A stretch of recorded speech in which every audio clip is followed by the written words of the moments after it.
Yan. Dinapuan ako ng tawag sa amin ay kaluluwa. Ampo-ampo. Ewan ko lang ang tawag dito yan. Kasi ang aking anak bukas ay birthday. Happy birthday anak in the heaven.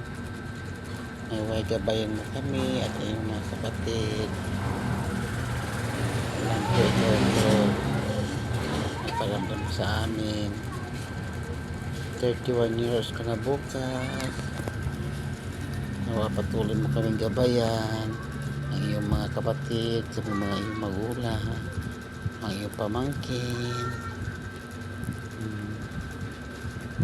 Salamat, nagparamdam ka sa amin na may gabayan pa kami bukas. Mag-swimming kami sa iyong birthday. Naway gabayan mo kami sa aming biyahe mayang madaling araw hanggang makauwi. Thank you sa lahat.